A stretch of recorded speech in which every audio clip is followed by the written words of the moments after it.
السلام علیکم ورحمۃ اللہ وبرکاتہ۔ یہ نظارے جو بھی آپ ویڈیو میں دیکھ رہے ہیں یہ تو بس ایک نظارے ہیں، بات اصل میں جو ہے اس کو آپ کو سننا ہے، اور میں چاہتی ہوں کہ ہم سب ان باتوں پر عمل کرنے والے ہوں۔ تو پلیز جب میں عمل کرتی ہوں تو میں چاہتی ہوں کہ پھر دوسروں کو بھی بتایا جائے، کیونکہ میرے خدا نے ہمیں یہ حکم دیا ہے کہ جب تمہیں کوئی بات پتہ چلے تو پھر وہ دوسروں تک بھی پہنچاؤ، مگر اس کو تب پہنچاؤ جب تم ان چیزوں پر خود عمل کر رہے ہو۔ تو پھر سب سے پہلی بات یہ ہے کہ نہیں کوئی بات سنی سنائی جو خود نہیں دیکھی ہو، یعنی کہ جب تک آپ نے کوئی بات یعنی کہ نہیں سنی سنائی بات خود دیکھنے کی طرح، یعنی کہ جب آپ نے کوئی چیز خود نہیں دیکھا ہوا تو آپ وہ دوسرے سے سن کر اس پہ عمل نہ کریں، اس پہ فیصلہ نہ کریں کہ ہاں ہاں یہ کام ایسا ہے اور یہ چیز ایسے ہے، اور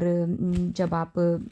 اس چیز کو خود دیکھ لیں اور سمجھ لیں اور اس پہ فیصلہ کریں تو یہ زیادہ ہی بابرکت بات بن جائے گی آپ سب کی زندگی کے لیے۔ اور اگر ہم اسی طرح کوئی اور چیز کو دیکھیں، جیسے کہ ہم کسی سے مشورہ لیتے ہیں، تو جب ہم کسی سے مشورہ لیتے ہیں تو وہ ہمارا امین ہوتا ہے، یعنی کہ ہم کسی سے مشورہ لیں تو مشورہ لینے والا اس بات کو اپنے تک ہی محدود رکھے، نہ کہ وہ دوسروں کو اس بات کو پھیلاتا پھرے۔ اور نیکی کو آگاہ کرنے والا نیکی کرنے کی طرح ہی ہوتا ہے، یعنی کہ اگر ایک چھوٹی سی بات آپ سے شیئر کر رہی ہوں، یا ہم میں سے کوئی اچھی بات ہم سے شیئر کرتا ہے، وہ میں اس کو دیکھتی ہوں اور اس سے اپنے زندگی میں اپلائی کرتی ہوں، تو اس نیکی کی آگاہ کرنے والے کو بھی اسی نیکی کا اجر ملے گا۔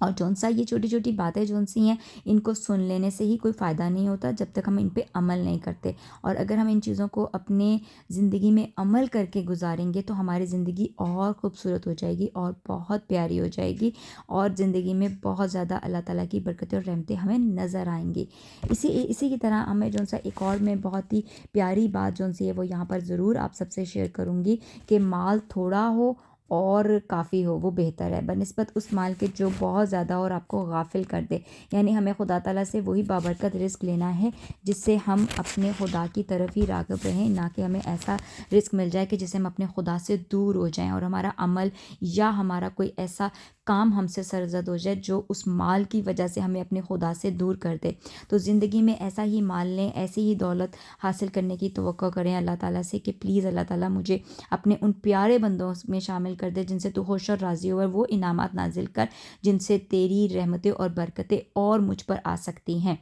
اور وہی عطا کر جو تیری نظر میں بیسٹ ہے، بلکہ وہ نہیں عطا کر مجھ پر جو میں بیسٹ سمجھ رہا ہوں، نہیں، مجھے وہ عطا کر جو تیری نظر میں بہتر ہے۔ اور جو خدا تعالیٰ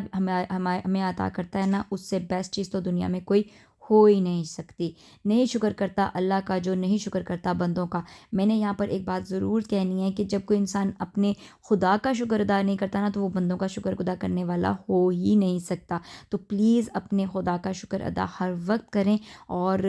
اسی سے مدد مانگیں اور اسی کی طرف آگے جھکیں۔ جب بھی نماز پڑھیں تو اپنے سجدوں کو لمبا کریں اور سجدوں میں دعائیں مانگیں، کیونکہ دعائیں جو سی ہیں وہ ہمارے کام آتی ہیں، ہماری نسلوں کے کام آتی ہیں۔ ہمارے پچھلوں کے لیے بھی دعائیں کریں، ہم ہمارے آگے آنے والی نسلوں کے لیے بھی دعائیں کریں، آج میں جو ہمارے پاس ارد گرد لوگ موجود ہیں ان کے لیے بھی دعائیں کریں۔ دعائیں جو سی ہیں وہ ہمیں بہت سی مشکلات سے بچاتی ہیں، اور مسلمان کا بیسٹ ہتھیار جو ہے وہ دعا ہے، اور دعا سے بڑھ کر کچھ بھی نہیں ہے۔ نیک عمالات،